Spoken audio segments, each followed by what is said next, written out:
The crystal towers of Luminera had once reflected starlight like thousands of diamonds scattered across the planet's surface. Now they burned. Massive flames danced between the elegant spires, casting orange and red shadows across what used to be the most beautiful city in this sector of the galaxy.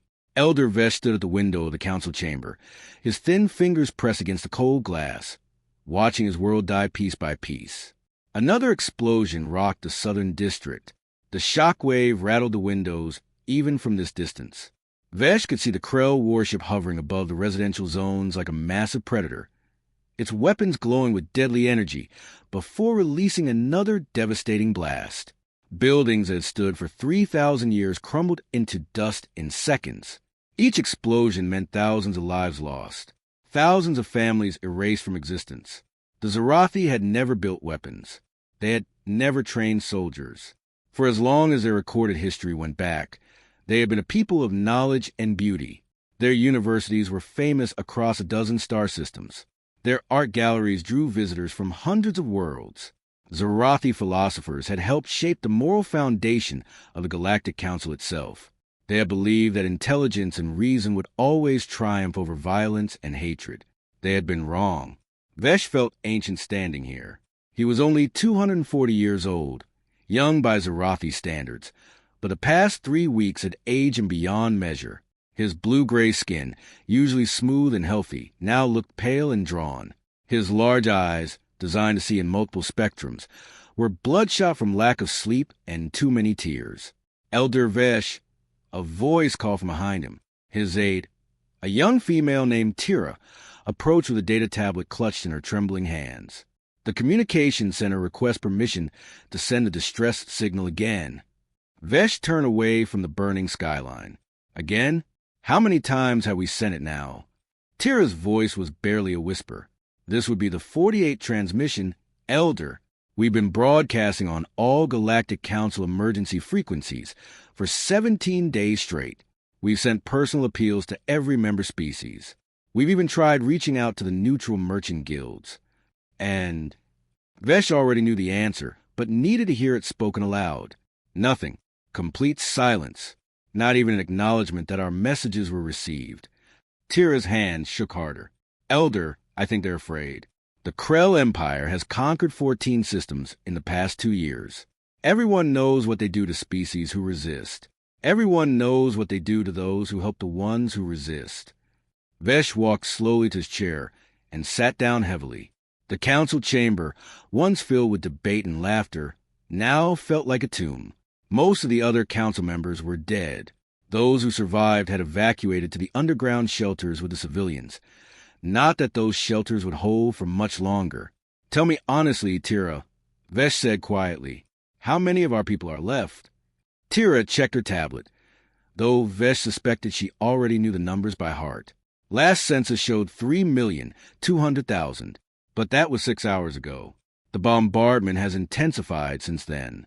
Our best estimate now is closer to 3 million even. 3 million.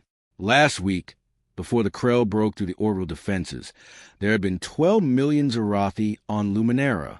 9 million people gone in 7 days. Vesh's mind couldn't fully grasp the scale of it. Each number represented someone's parent, someone's child, someone's friend. The entire population of the eastern continent had been wiped out in a single afternoon when the Krell decided that conventional bombardment was too slow. What do they want? Tira asked suddenly. The Krell, we have no military. We pose no threat to them. Our planet has resources, yes, but so do 1,000 others. Why are they doing this to us? Vesh had asked himself the same question countless times. Because they can, he said finally, because in their eyes we are weak. We represent everything they despise. A civilization built on thought rather than strength, on creation rather than conquest. They don't want our resources. Tira, they want to prove a point. They want to show the galaxy what happens to species who refuse to build weapons and armies. Another explosion. Closer this time. The entire building shook. Dust rained down from the ancient ceiling. Somewhere in the lower levels, Vesh heard screaming. Tira steadied herself against a column. Should I tell the communications center to stop sending the distress signals? We're wasting power that could be used for the shelters. Vesh stood up and walked back to window. The night sky was no longer dark. The fires provided so much light that he could see clearly for miles in every direction. Columns of black smoke rose into the atmosphere. In the distance, he could see Krell dropships landing, deploying their ground forces to hunt down survivors in the ruins. The Krell were methodical. He had to give them that. They didn't just want to conquer Luminera. They wanted to erase every trace of Zarathi existence from it. Their soldiers moved through the wreckage with scanning equipment, finding hidden survivors and eliminating them. No prisoners. No mercy. Just cold, efficient extermination. Send again, Vesh said finally, and keep sending it every hour until either someone answers or we run out of power. We are a people of hope, Tira. Even now, especially now, we cannot abandon that. Tira nodded and turned to leave, but paused at the doorway. Elder, what will we do if no one comes? The Krell will breach the main shelter networks within 2 days. 3 at most. When they do... She didn't need to finish the sentence. They both knew what would happen. They had seen the reports from the other worlds of Krell had conquered. There would be no surrender terms. No slavery. No occupation. Just extinction. Vesh looked at her and tried to smile, though it felt wrong on his face. Then we die as we have lived, Tira, with dignity, with peace in our hearts. We will not become monsters just to survive. That would mean the Krell have already won. Tira left to relay his orders. Vesh remained at the window, watching his civilization burn. He thought about all the things his people would never do now. The books that would never be written. The art that would never be created. The children who would never be born. The discoveries that would never be made. Perhaps the galaxy would remember them. Perhaps some historian on a distant world would write about the Zarathi and their beautiful crystal cities. Perhaps their philosophy and art would survive in archives somewhere. But probably not. The Krell were thorough. They erased everything. Vesh pressed his hand against the glass one more time, feeling the vibrations of distant explosions through his palm. I'm sorry, he whispered to his world, to his people, to all those who had already died and all those who would die soon. I'm so sorry we couldn't save you. But somewhere in the depths of space, traveling faster than light, something was coming. Ships bearing unfamiliar markings were racing toward Luminera, responding to those desperate distress signals. The Zarathi didn't know it yet, but the universe wasn't quite ready to let them disappear. Help was coming, and it wore the face of the species the galaxy had dismissed as weak and unremarkable. It wore the face of humanity. The silence was what caught Vesh's attention first. For 18 straight days, the bombardment had been constant. The screaming of Krell weapons tearing through the atmosphere had become background noise, something his mind had learned to filter out just to maintain sanity. But now, suddenly, there was nothing. Just eerie quiet broken only by the crackling of fires and the distant sound of collapsing buildings. Vesh looked up from the reports he'd been reading. Medical supplies running critically low. Food reserves depleted, water purification systems failing. Tira burst into the council chamber, her eyes wide with something that almost looked like hope. Elder, you need to come to the observation deck right now. What is it? Have the Krell sent terms? Vesh stood quickly, his legs unsteady from exhaustion. No, Elder. Something else. Something impossible. Tira was already pulling him toward the door. They ran through the damaged corridors, past wounded Zarathi being tended by overwhelmed medical staff, past families huddled together waiting for the end. The observation deck was on the upper level, one of the few sections that still had working equipment. A dozen technicians crowded around the sensor displays, talking rapidly over each other. What's happening? Vesh demanded as he reached the main viewport. One of the technicians pointed at the holographic display floating above the central console. Elder, the Krell fleet just stopped firing. All of them, simultaneously. And then this happened. The display showed space above Luminera. The 600 Krell warships hung in their orbital positions like a swarm of metallic wasps. They had been methodically destroying the planet section by section, taking their time because they knew there was no resistance. But now they had shifted formation, pulling together into defensive clusters. Then the space behind them rippled. Vesh had seen hyperspace exits before, but never like this. 30 tears in reality open at once, perfectly coordinated, and ships poured through. They were smaller than the Krell vessels, and they looked like they'd been through hell.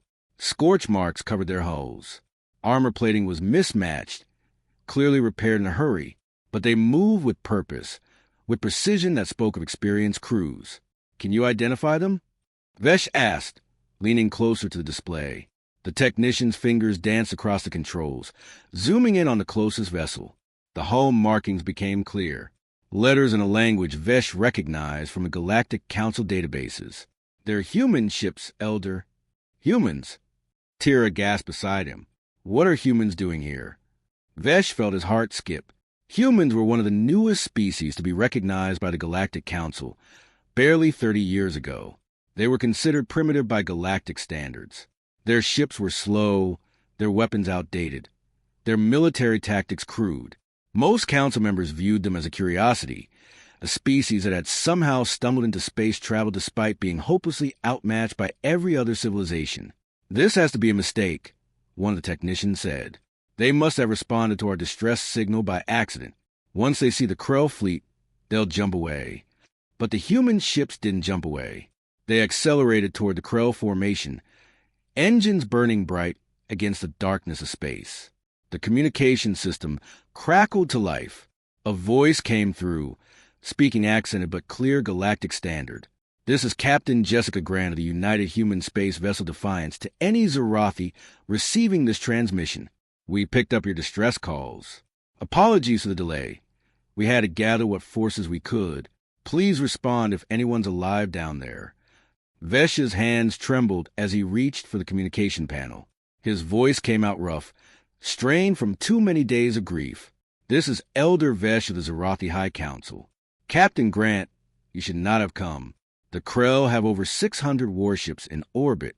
Your 30 vessels cannot possibly stand against them. Please, save your people. Jump away while you still can." There was a pause. Then laughter came through the speakers. Not mocking laughter, but something warm, almost amused. "Elder Vesh, with all due respect, we didn't come all this way just to turn around and leave. We got your message. We know what the Krell are doing to your people, and we're not the kind of species that ignores that sort of thing. But you'll be destroyed," Vesh insisted, his voice rising. "Your ships are no match for Krell battlecruisers. Your people will die for nothing." "Maybe," Captain Grant replied, her voice steady and calm. "But at least we'll die doing the right thing." Defiance out. The communication cut off. On the display, the 30 human ships split into 3 groups and dove directly into the Krell formation. It looked like suicide. The Zarathi technicians watched in stunned silence as the humans charged into a force 20 times their size. Aboard the lead Krell battlecruiser, Commander Throck observed the approaching human vessels with something between amusement and contempt.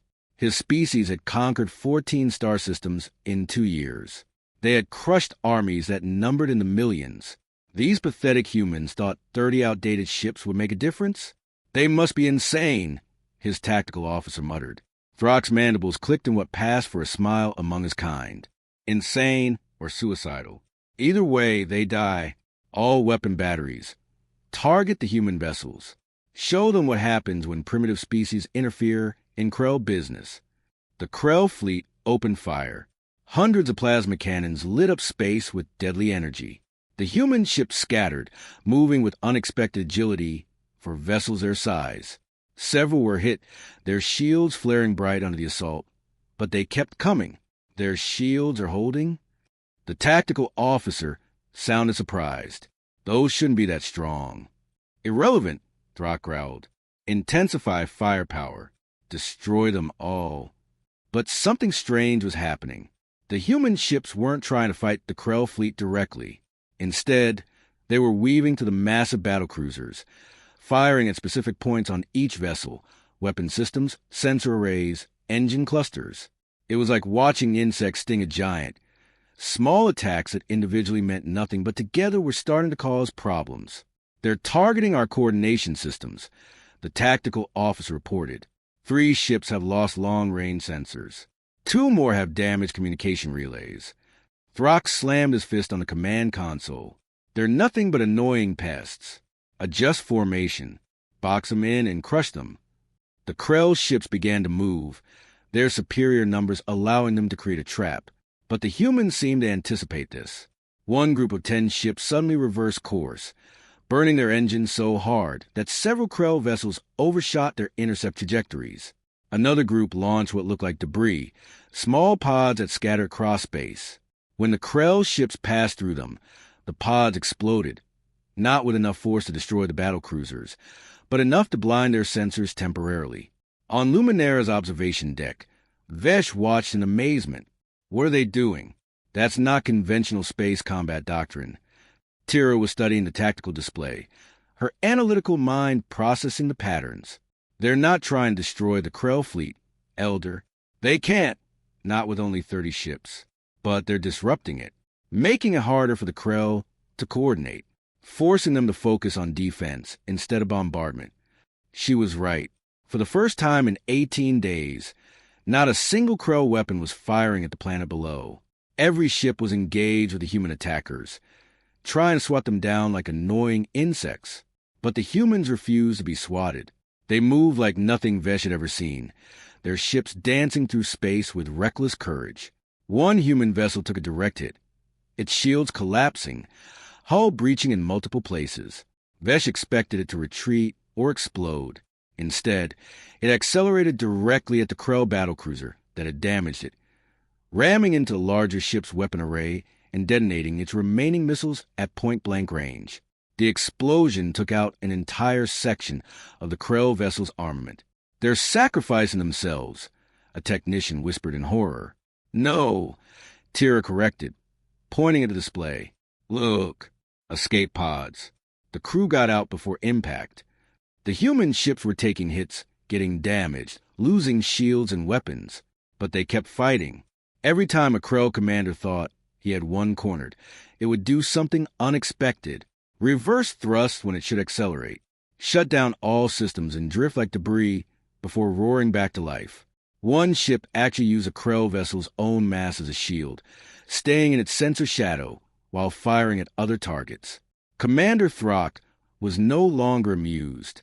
These humans fought like madmen, with no regard for proper military tactics or self-preservation.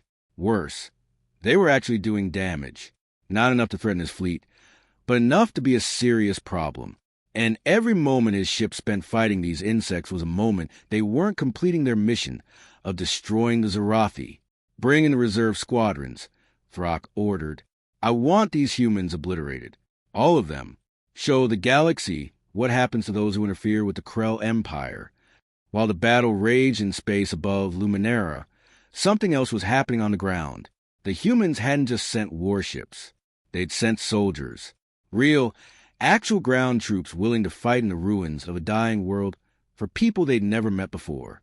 Lieutenant Tyler Banks crouched behind a collapsed wall in what used to be Luminara's University District. Around him, his squad of 12 Marines checked their weapons and surveyed the wreckage.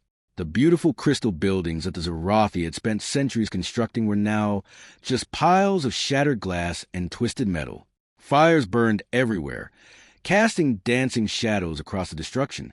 "All right, listen up," Tyler said quietly, gathering his team close. "Intelligence says there's a Krell patrol moving through this sector, about 200 strong. They're hunting for Zarathi survivors hiding in the basement levels." One of his Marines, a young corporal named Danny Rice, whistled low. 200? "Boss, there's only 12 of us." Tyler grinned, though there was no humor in it. "Yeah, and that's why we're not going to fight them head on. We're going to be smart about this. Mitchell, you still got those demo charges."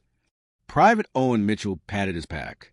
"Got enough to bring down 3 buildings, Lieutenant." "Good. Here's what we're going to do." Tyler pulled out a handheld scanner and projected a map of the surrounding area onto the ground. "The Krell are moving down this main street, probably because it's the easiest path through the rubble. They think they're just on a cleanup mission, no real resistance. We're going to change their minds about that." The plan was simple but dangerous. They'd set up in 3 collapsed buildings along the Krell route, rigging them with explosives. When the patrol passed through, they'd bring the structures down on top of them. The Krell wore heavy armor, but several tons of building material falling on their heads would still do damage.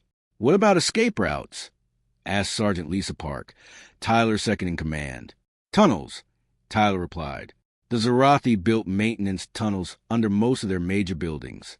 We collapse the structures, then disappear underground before the Krell can figure out what hit them." They moved into position quickly, staying low and quiet.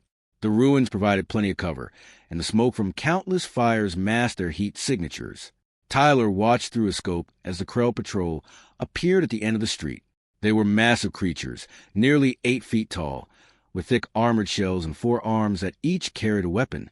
They moved in a loose formation, clearly not expecting any resistance. Tyler waited until the patrol was directly between the rig buildings. "Now!" he whispered into his comm. The charges detonated simultaneously.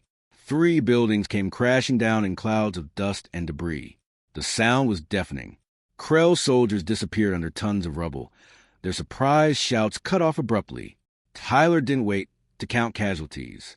"Move! Into the tunnels, now!" His squad scrambled down into the maintenance access points they had scouted earlier. Behind them, they could hear the Krell survivors shouting in their harsh language, trying to dig out their buried comrades. But by the time they organized a response, the humans were gone, already repositioning for the next ambush. This was how humans fought, not with honor duels or formal battle lines. They fought dirty, using every advantage they could find. They turned the environment into a weapon. They struck from unexpected angles and disappeared before the enemy could retaliate. 6 blocks away, Corporal Rachel Hayes was doing something equally dangerous. She stood at the entrance to an underground shelter where 3,000 Zarathi civilians were hiding. Her plasma rifle was braced against her shoulder, aimed down the tunnel that led to the surface. "Contact!" she shouted. Krell soldiers, at least 50 of them, coming down the main access tunnel. Behind her, an elderly Zarathi male named Corinne trembled with fear. "We're trapped. They'll slaughter everyone here." Rachel glanced back at him and smiled, though her eyes stayed hard. "Not if I have anything to say about it. Get everyone moving through the secondary tunnels. There's a transport landing zone 2 miles west. Go now." "But you can't hold 50 soldiers alone," Corinne protested. "Watch me," Rachel said, and opened fire. The tunnel was narrow, which worked in her favor. The Krell could only come at her 3 or 4 at a time. Her plasma rifle lit up the darkness with bright blue bolts, each shot carefully aimed. The first Krell soldier took a hit to his faceplate and went down. The ones behind him had to climb over his body to keep advancing. Rachel fell back methodically, firing in controlled bursts. When her rifle overheated, she switched to her sidearm without missing a beat. The Krell kept coming, but the tunnel was filling with their dead. After 5 minutes of constant fighting, they stopped advancing and started pulling back. Rachel used a break to reload and check her ammunition. She was down to her last 2 magazines, but when she looked behind her, the tunnel was empty. The civilians had all escaped. She bought them enough time. "All right," she muttered to herself. "Now comes the hard part. Getting out of here alive." She activated a small device on her belt, a compact EMP generator that the tech guys had given her. The Krell soldiers were regrouping at the far end of the tunnel, probably calling for reinforcements. Rachel set the timer for 30 seconds, dropped the device, and ran. The electromagnetic pulse fried every electronic system in a 50-meter radius, including the Krell's advanced armor systems and weapons. In the darkness and confusion that followed, Rachel slipped away through a maintenance shaft she'd scouted earlier. By the time the Krell recovered, she was already gone. Back in the University District, Tyler's squad was causing havoc. After the first ambush, they'd hit the Krell twice more, using different tactics each time. Sniper fire from unexpected angles, remotely detonated mines, even an old-fashioned tripwire that sent a Krell commander sprawling in front of his troops. "Fall back to Grid 7. Tyler shouted as Krell reinforcements started pouring into the area. His squad moved in disciplined pairs, one covering while the other retreated. They'd been fighting for nearly 6 hours straight, and ammunition was running low. They reached a defensive position in what used to be an auditorium. The building had partially collapsed, creating natural barriers and choke points. Tyler positioned his people carefully, making every sightline count. "They're coming," Lisa warned, spotting movement through the smoke. 200 Krell soldiers advanced on their position. Tyler did quick math in his head. 12 humans versus 200 Krell. By every military doctrine in the galaxy, there should be a massacre. The humans should surrender or die within minutes. But military doctrine didn't account for human stubbornness. "All right, people," Tyler called out. "Make every shot count. Aim for the joints in their armor, the gaps at the neck and shoulders. Short control bursts. And remember, we're not trying to kill them all. We just need to hold this position long enough for the transports to evacuate the civilians 3 sectors over." "How long is that, boss?" Danny asked. "Transport day is 4 hours. Danny laughed, though it sounded slightly hysterical. "For hours? Against 200 Krell? We'll be dead in 10 minutes. "Then we better prove you wrong, Marine," Tyler said, and opened fire. The battle became a blur of violence and chaos. The Krell attacked in waves, confident that their numbers would overwhelm the tiny human force. But the humans had positioned themselves brilliantly, creating overlapping fields of fire that turned every approach into a killing zone. When the Krell tried to flank, they ran into mines. When they tried to rush, concentrated fire cut them down. Owen Mitchell proved to be a genius with explosives, improvising shaped charges from spare parts and bringing down sections of wall at exactly the right moments to block Krell advances. Lisa Park's steady voice kept everyone coordinated, calling out targets and ammunition levels. And Tyler was everywhere at once, filling gaps in the line, dragging wounded Marines to cover, refusing to let his people give up. 3 hours in, they were down to 4 Marines still combat effective. Tyler's left arm was broken from a near miss that had blown him against a wall. Danny had burns across his back from a plasma hit that had gotten through his armor, but they were still fighting, still holding the line. Above the planet, Captain Jessica Grant was fighting her own desperate battle. Her fleet of 30 ships had been reduced to 18, and most of those were heavily damaged. The Krell had committed over 100 warships to destroying the human task force, clearly enraged that such a small force had caused them so much trouble. "Captain, we've lost a Valiant and the Thunderchild," her tactical officer reported. "The Defiance is down to 40% combat effectiveness. We can't keep this up." Jessica stared at the tactical display, watching her ships dance through the Krell formation like fireflies around a bonfire. They'd saved thousands of Zarathi civilians by keeping the Krell occupied. They'd proven that humanity wouldn't stand by while innocents were slaughtered, but the cost was devastating. "All ships," she ordered. "Prepare for emergency protocol Omega." Her executive officer turned to her in shock. "Captain, that's a suicide protocol." "No," Jessica corrected. "It's a we're going to make this count protocol. Signal all ships. Full power to engines. Ram course with Krell flagship." 3 weeks had passed since the humans arrived at Luminera, and the planet looked completely different. Not physically. The ruins were still ruins. The fire still burned in some districts. But the atmosphere had changed. There was hope now, fragile and uncertain, but real. Commander Blake Stone walked through what the humans had dubbed Firebase Delta, a hastily fortified position built into the remains of a Zarathi medical complex. Sandbags made from whatever materials they could scavenge lined the walls. Human Marines worked alongside Zarathi civilians, reinforcing defensive positions and setting up weapon emplacements. 3 weeks ago, the Zarathi wouldn't have known which end of rifle to hold. Now, they were maintaining firing positions and running patrol routes like they'd been doing it for years. Blake found Elder Vesh in the rebuilt command center, a room they'd carved out of the basement levels and filled with salvaged equipment. The elderly Zarathi was studying a tactical map, his long fingers tracing possible Krell approach routes. He looked different now, too. Still tired, still grieving for his lost people, but there was steel in his spine that hadn't been there before. "Elder," Blake said in greeting, "I see you reorganize the eastern defensive line." Vesh looked up and managed a small smile. "Your Lieutenant Hayes suggested it. She said we were too spread out, creating gaps the Krell could exploit. So we consolidated, created stronger points with better overlapping coverage. Blake nodded approvingly. Rachel knows her stuff. Your people are learning fast, faster than I've seen any civilian population adapt to military operations.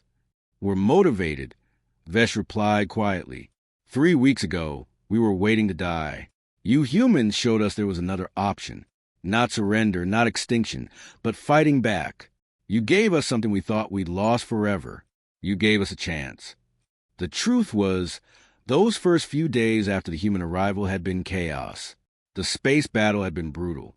Captain Jessica Grant's threat to ram the Krell flagship had been a bluff, but a convincing one. The Krell commander had pulled his fleet back to protect his command ship, giving the battered human vessels time to regroup. That breathing room had been just enough. The humans had landed ground forces in a dozen locations across Luminera, each team with a specific mission: secure evacuation routes, establish defensive perimeters, train the locals, and most importantly, make the Krell pay for every inch of ground they tried to take. The Krell had expected an easy conquest. Instead, they'd found themselves bogged down in brutal urban warfare against an enemy that refused to follow any conventional rules of engagement. Blake remembered the first time he'd tried to explain human military tactics to a group of Zarathi volunteers. They'd been horrified. Ambushes, booby traps, hitting enemies from behind. To the Zarathi, who came from a culture that valued honorable face-to-face discourse, it seemed barbaric. This is not warfare. One young Zarathi had protested. This is assassination. This is murder. Blake had looked at the kid, really looked at him. Couldn't have been more than 20 in Zarathi years. He'd probably been a student before the Krell came, studying art or philosophy or whatever Zarathi you studied. Now he was holding a rifle and trying to understand why his world had turned into hell. You're right, Blake had said simply. This isn't warfare the way you understand it. This is survival. The Krell don't care about honor. They care about wiping your species off the map. So we're going to teach you how to make them regret ever coming here. We're going to teach you how to be the thing that goes bump in the night. How to be the nightmare that Krell soldiers see when they close their eyes. And the Zarathi had learned. Oh, how they'd learned. Now Blake watched as a mixed squad of humans, and Zarathi ran a training drill in the courtyard below. They moved together smoothly, covering each other's movements, communicating with hand signals. The young Zarathi who'd protested 3 weeks ago was down there, leading his fire team with confidence. Commander Stone, Vesh said, pulling Blake's attention back to the map. Our scouts report Krell activity increasing along the northern perimeter. More dropships landing. Heavier equipment being deployed. Blake studied the markers on the map. They're massing for a major push. Probably figured out that small probing attacks aren't working anymore. Can we hold? Vesh asked. There was no fear in his voice, just honest curiosity. We've held for 3 weeks against a force that should have crushed us in 3 days, Blake replied. We'll hold for however long it takes. The warning siren started wailing before Vesh could respond. Blake's radio crackled to life. Commander, this is Captain Grant in orbit. We've got multiple hyperspace signatures incoming. Krell reinforcements. Looks like their entire reserve fleet. We're counting at least 200 fresh warships. Blake felt his stomach drop. The human fleet was down to 11 functional ships. 11 against 200. Even with everything they'd accomplished, even with all the Zarathi they'd trained, this might be the end. He looked at Vesh, saw the same realization dawning in the elder's large eyes. But Vesh didn't break, didn't panic. He just straightened his back and nodded. Then we make our stand here, Vesh said firmly. We've come too far to give up now. Blake grabbed his radio. All units, this is Stone. We've got incoming Krell reinforcements. This is going to be the big one. People, everyone to battle stations. This is not a drill. Within minutes, Firebase Delta transformed into a hive of controlled chaos. Marines checked their weapons and grabbed extra ammunition. Zarathi volunteers took their positions at firing ports and artillery stations. Medical teams prepared their equipment, knowing they'd be overwhelmed soon. Everyone knew what was coming. Everyone knew the odds. In orbit, Captain Jessica Grant stood on the bridge of the Defiance, watching the Krell fleet drop out of hyperspace like a swarm of locusts. 200 warships, all fresh, all fully armed and ready. Her 11 battered vessels didn't stand a chance in a straight fight. All ships, she transmitted. This is Grant. I'm not going to lie to you. This looks bad. Real bad. But I want you to remember something. We came here to save people who couldn't save themselves. We've done that. We've held the line for 3 weeks. We've evacuated hundreds of thousands of Zarathi civilians. We've taught them how to fight back. Whatever happens in the next few hours, we've already won the important battle. She paused, looking around at her bridge crew. Young faces, scared faces, but determined ones too. But I'm not ready to die today, she continued, her voice growing harder. And I don't think you are either. So here's what we're going to do. We're going to show these Krell bastards exactly what happens when you threaten people under human protection. We're going to make them regret every decision that led them to this moment. And we're going to hold this line until every last Zarathi civilian is safe. All hands, battle stations. Let's go to work. The Krell fleet moved into attack formation, completely confident. They had overwhelming numbers. They had superior firepower. They had every tactical advantage. What they didn't have was an understanding of human psychology. They didn't understand what happened when humans decided that something was worth dying for. The battle started at dawn, Luminara's sun just breaking over the horizon, painting the sky in shades of orange and red. The Krell fleet opened fire, hundreds of plasma cannons lighting up space.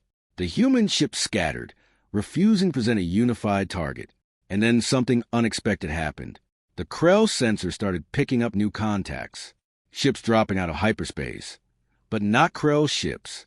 These were civilian vessels, freighters, transports, even a few passenger liners. They bore the markings of a dozen different species from across the galaxy. This is the cargo Hull of Prosperity out of Deneb Station. A voice crackled over the general frequency. We heard humans were making a stand here. Figured you could use some help. Mining Vessel Copper Queen reporting. We're not warships, but we've got industrial cutters that'll slice through Krell armor just fine. More ships kept arriving. A pleasure yacht from the Centauri colonies. A medical ship from the Andromedan Concordat.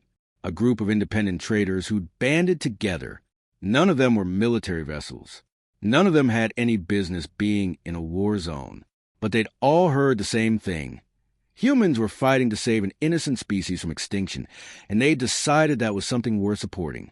6 months after the battle for Luminara, the planet was almost unrecognizable. The ruins were still being cleared, but new structures rose between the rubble.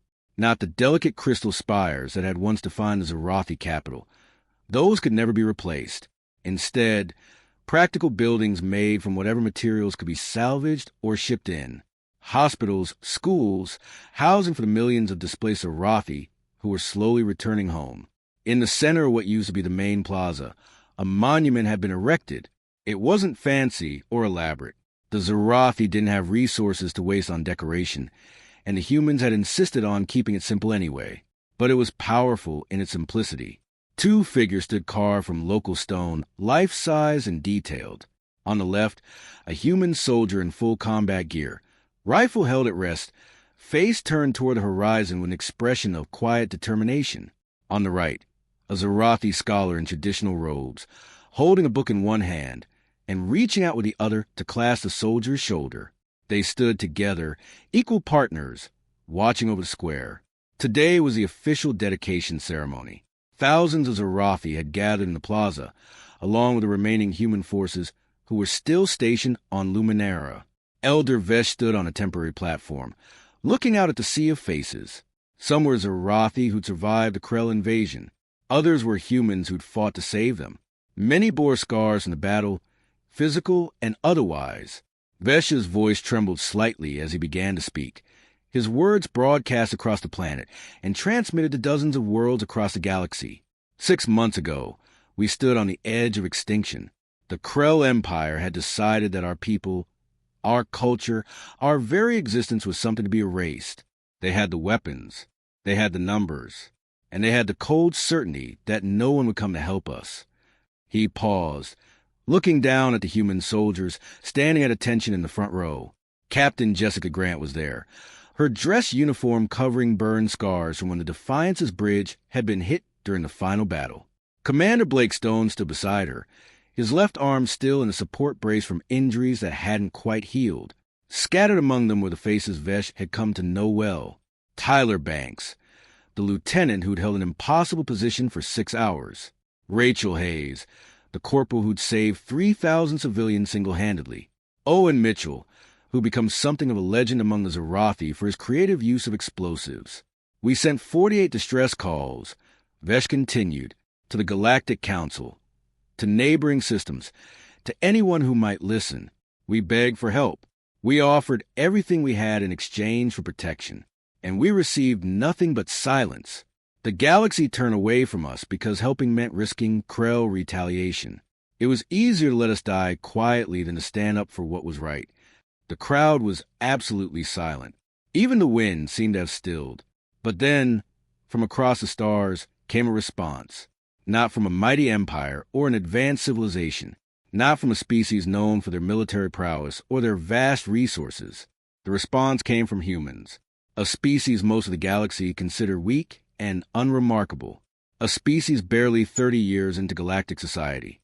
A species that had every reason to stay home and stay safe. Vesh's voice grew stronger. They came with 30 ships against 600. They came knowing they would probably die. They came because it was the right thing to do. And in coming, they taught us something we have forgotten in our centuries of peace and scholarship. They taught us that survival isn't about avoiding conflict. It's about standing up when standing up matters most. Captain Grant stepped forward when Vesh gestured to her. She looked uncomfortable with the attention, but she spoke clearly. Elder Vesh asked me, during that first transmission, why we came. Why we didn't turn around and run when we saw the size of the Krell fleet. Honestly, I'm not sure I had a good answer then. We just knew that people were dying and we had the ability to help, so we did. She looked out at the crowd, her eyes settling on groups of Zarathi children who'd been orphaned by the war. My species isn't special. We're not the strongest or the smartest. We don't have the best technology or the biggest fleet, but we are stubborn.